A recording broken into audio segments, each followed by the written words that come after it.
Olá, tudo bem com você? Hoje mais uma aula sobre a nossa série sobre a síndrome do gêmeo evanescente.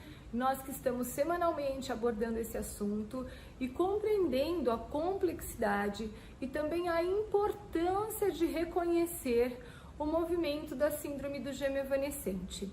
Eu gostaria de começar essa aula trazendo alguns esclarecimentos, porque eu percebo que algumas pessoas ainda ficam em dúvida. A grande questão é que a dúvida surge porque é difícil compreender o processo da síndrome do gêmeo evanescente. Existe uma resistência inconsciente de trabalhar a aceitação desse processo, exatamente porque corrompe a nossa origem. Nós temos uma ideia da nossa origem, nós fazemos então nós temos uma percepção de mundo, de princípio de existência, que quando nós começamos a compreender o processo da síndrome do gêmeo evanescente, precisa ser revisto. E esse princípio de existência, ele está gravado aonde? Nas nossas células e no lado direito do nosso cérebro, mas com muita profundidade. Ele não está gravado de forma superficial, ele está gravado lá no fundo, bem lá no fundo. E por conta disso, fica difícil acessá-lo. Quando normalmente nós acessamos algumas informações nos nossos sonhos, quando nós tememos algo, nós nem imaginamos que esse temor pode estar associado àquilo que está lá nas profundidades, aquele registro que está enraizado muito dentro do meu lado direito do cérebro, que é o lado que armazena imagens, sensações, mas não racionaliza. Eu preciso começar lembrando que todos os registros da síndrome do gêmeo evanescente, eles acontecem na camada do cérebro reptiliano. Por quê? Porque era a única camada que existia no princípio da minha existência. Logo nos primeiros dias de vida que eu fui concebido. E é essa camada que armazena, mas de forma disfuncional, tudo aquilo que nós estamos vivendo a nível de experiências. Então, a síndrome do gêmeo evanescente, apesar de ter o nome gêmeo, ela não faz alusão só a pessoas que souberam que tiveram de fato um irmão dentro do ventre. A síndrome do gêmeo evanescente nada mais é do que um movimento silencioso, um movimento que ocorreu nos primeiros dias de existência dentro do ventre da minha mãe e que precisaram ficar registrados por mim devido a uma desordem que aconteceu no meu sistema familiar. Muitas pessoas vivem a mesma experiência sem precisar registrar com profundidade esta lembrança. Por quê? Porque não estão entrelaçadas em um destino que espera, através desse membro do sistema familiar, a reparação. Então eu vou voltar um pouquinho, vou voltar para o princípio básico do que é a constelação, de qual é o movimento que gera desordem sistêmica. Aí nós vamos olhar para a síndrome do gêmeo evanescente, nós vamos compreender porque muitas pessoas vivem, então, um registro disfuncional do princípio da existência, do qual nós denominamos síndrome do gêmeo evanescente. Qual é o princípio do olhar sistêmico? Cada um de nós está à frente de uma fila de antepassados. Atrás de nós existem os nossos pais, os nossos avós, os nossos bisavós e assim por diante.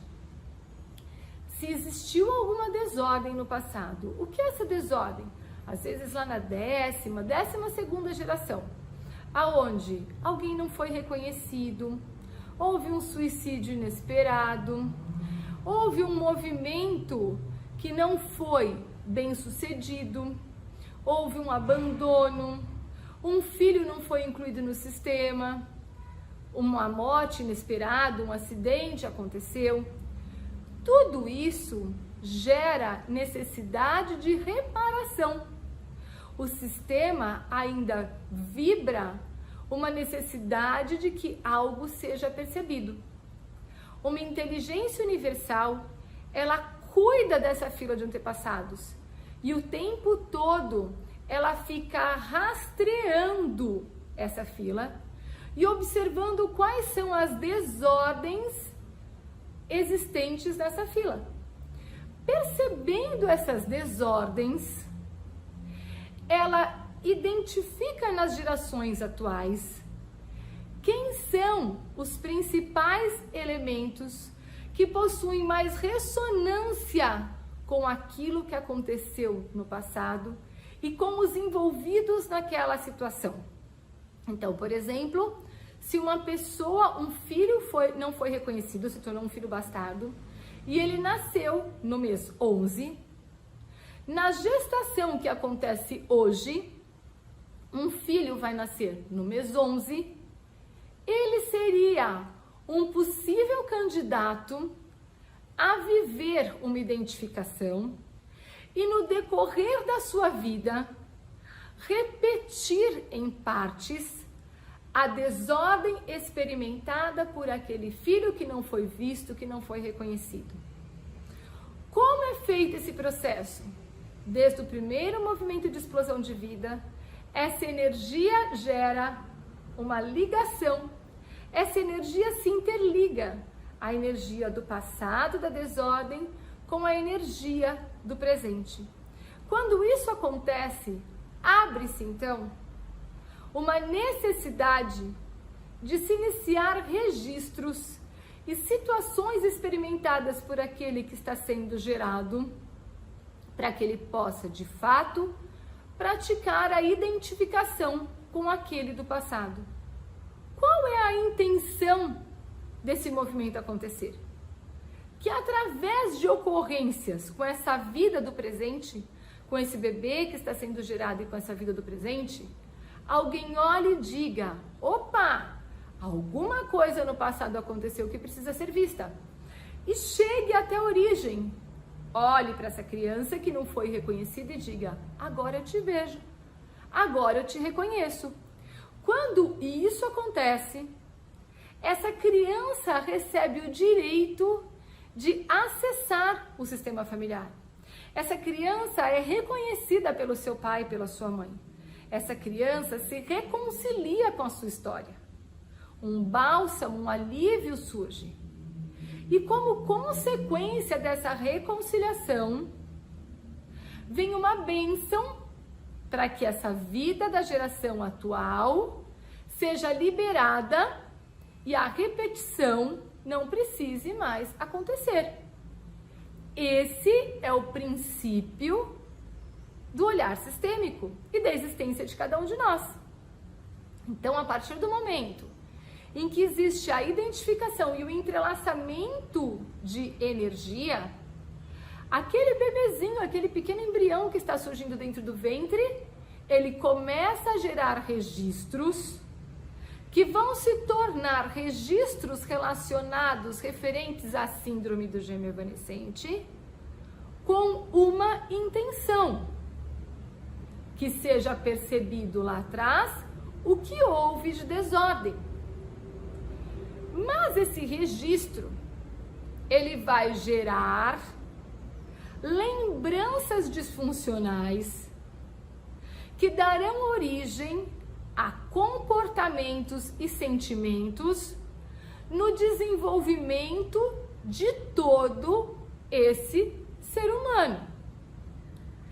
Agora, é importante entender que esta criança que se desenvolve dentro do ventre, ela vai viver a interferência da identificação, bem como a interferência da síndrome, que vai então causar disfunções comportamentais, sentimentos como insegurança, baixa estima, medo, impotência, incapacidade, inadequação, muitas vezes depressão, outra síndrome do pânico, enfim, Junto então com essa identificação, surge a síndrome do gêmeo evanescente e como consequência surge uma grande desordem que gera registros comportamentais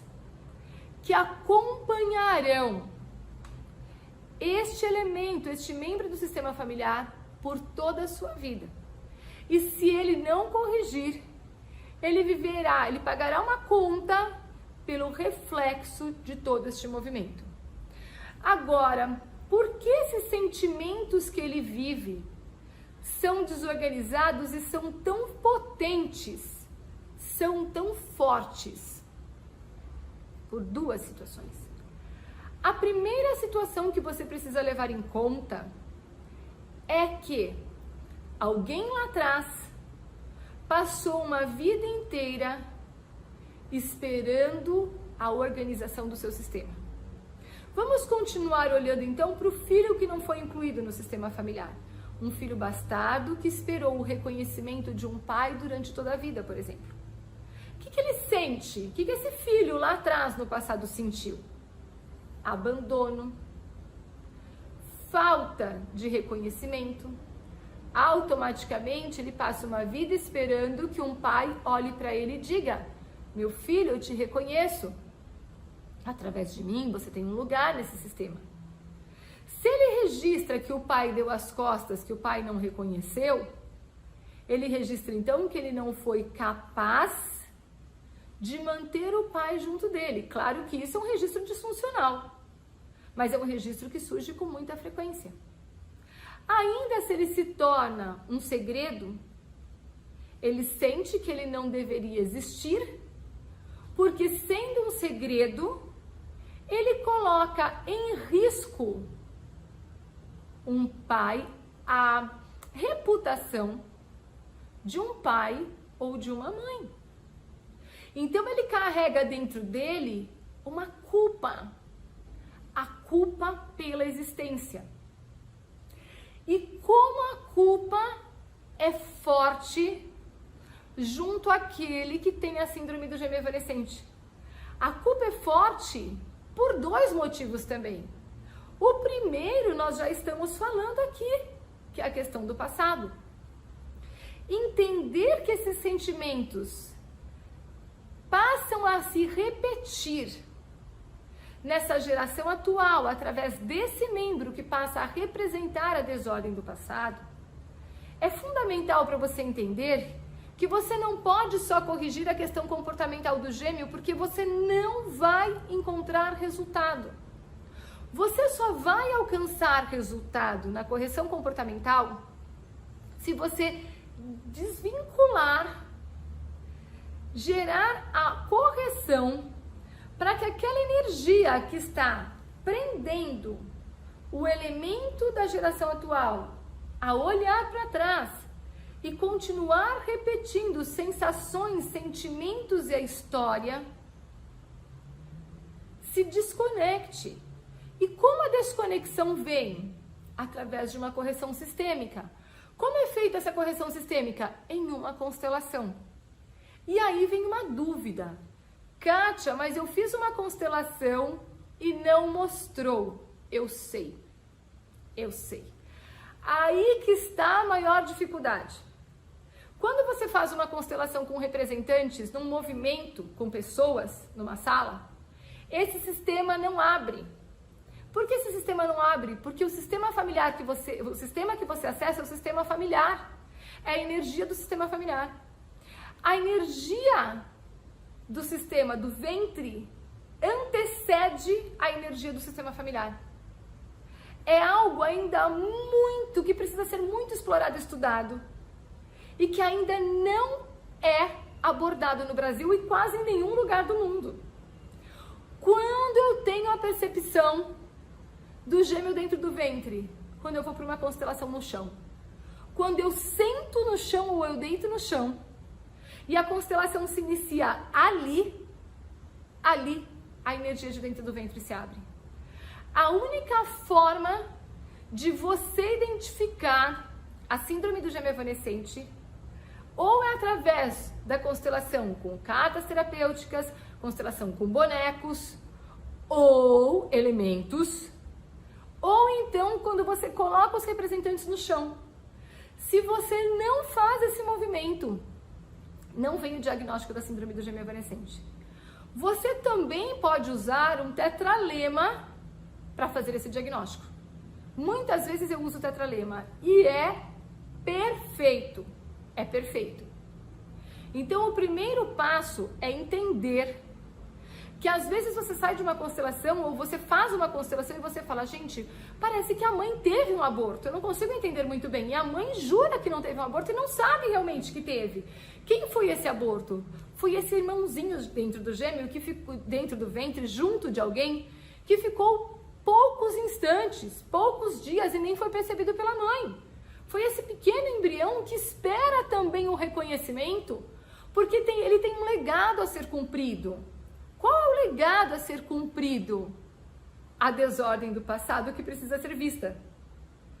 Quando eu reconheço as características da síndrome do gêmeo evanescente, junto com as características da síndrome do gêmeo evanescente, eu preciso reconhecer também a presença de um irmão dentro do ventre. É fundamental para que o movimento seja bem sucedido. Mas eu disse para você que existem dois pontos fundamentais que geram a interferência nos sentimentos, como medos, inseguranças e todo o pacotão que nós falamos agora há pouco. Um deles eu te falei que é a identificação sistêmica com o passado. O outro é o registro que é gravado dentro da minha camada do cérebro reptiliano.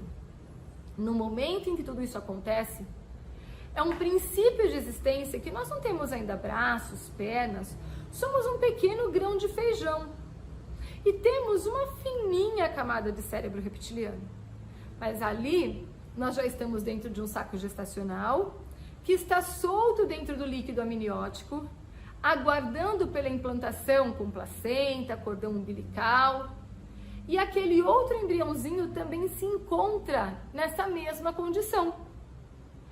O espaço é amplo, existe movimento, e como existe movimento dos sacos gestacionais, existe troca energética.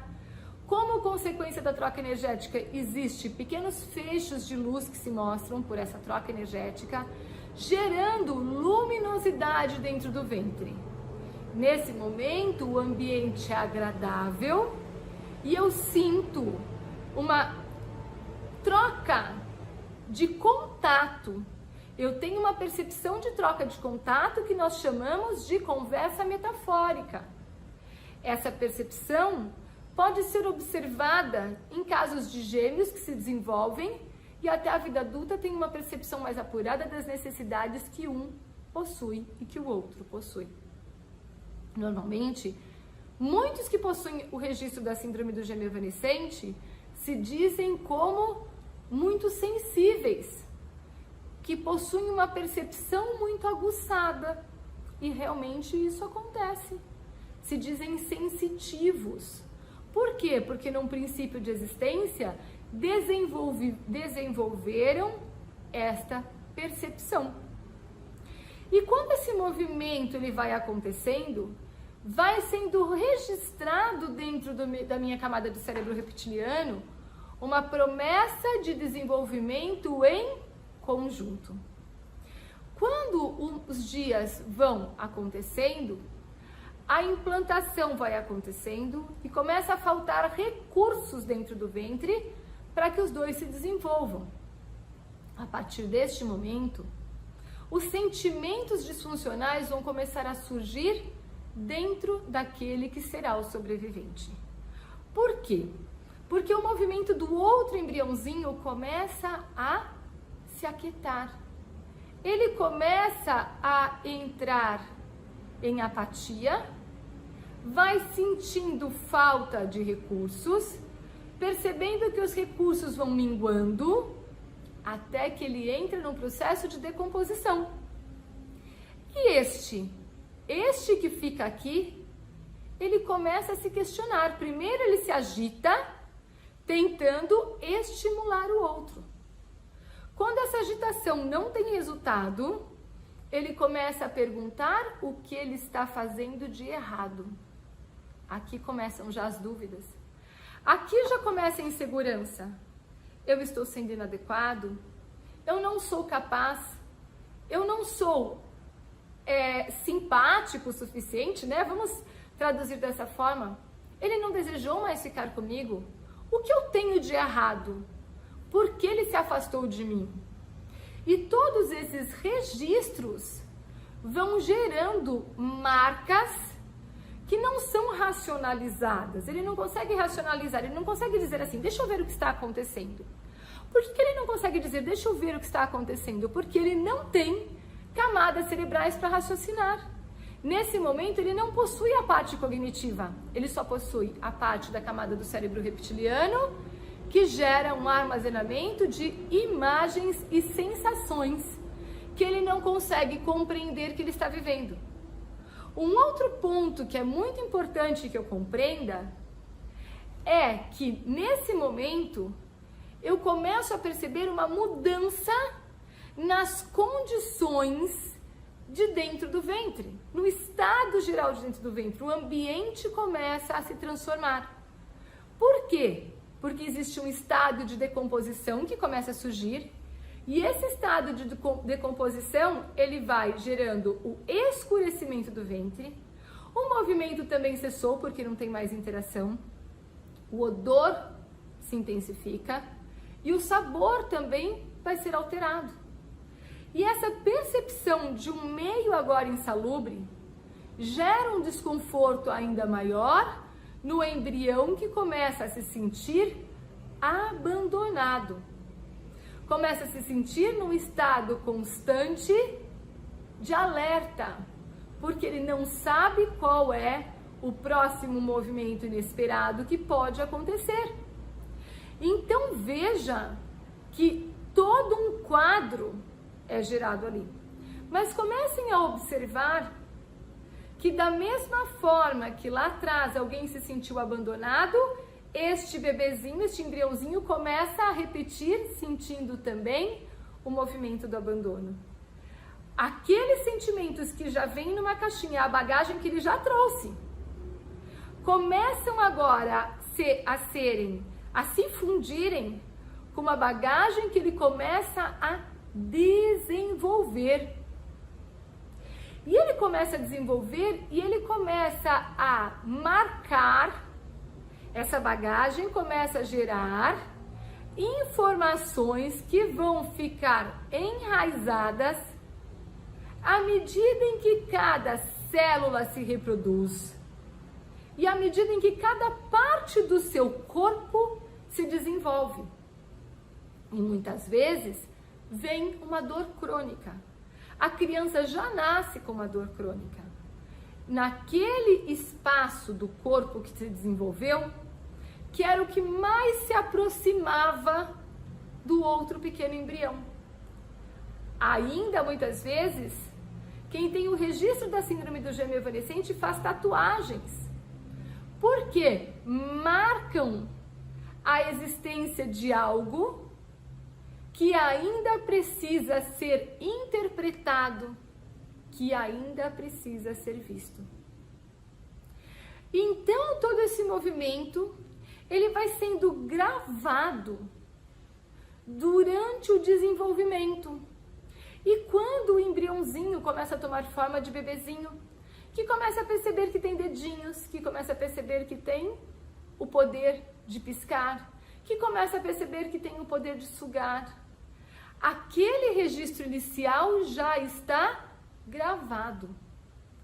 E aí surge toda a desordem.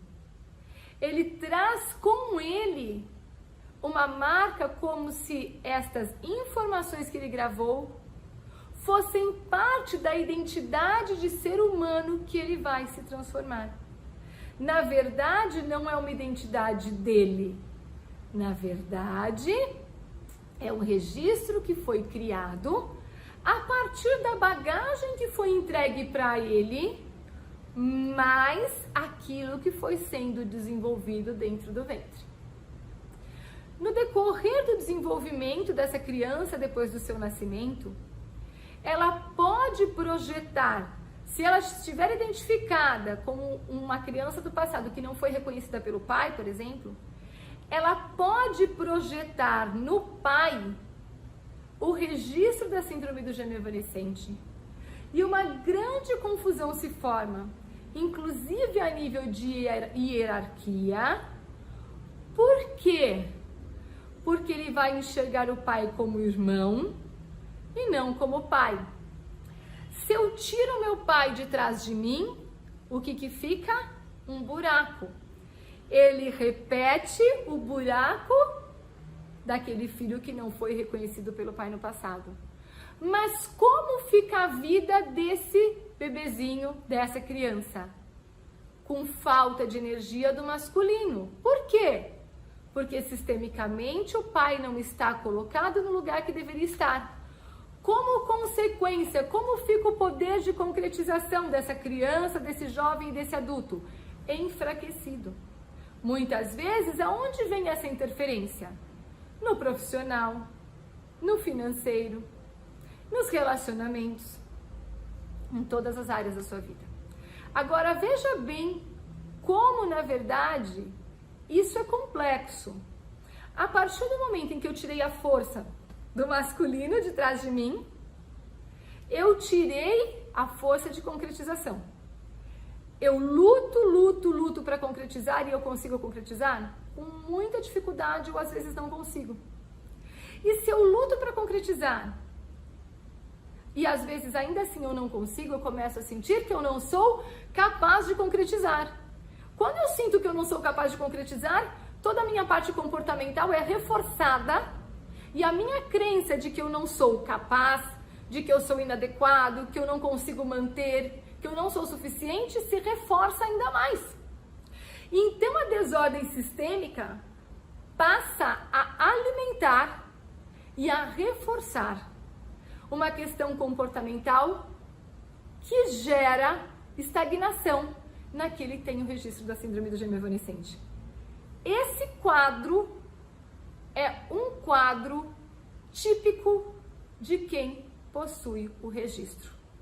Fazer essa compreensão e entender que o ponto de partida é uma constelação para liberação, para correção sistêmica e, na sequência, uma grande organização de toda a parte comportamental é fundamental para que se então identifique a real identidade daquele que possui a síndrome do gêmeo evanescente e ele possa então passar a viver concretização e sucessos que muitas vezes nunca na vida ele conseguiu. Esse é o caminho da cura, esse é o caminho da ressignificação.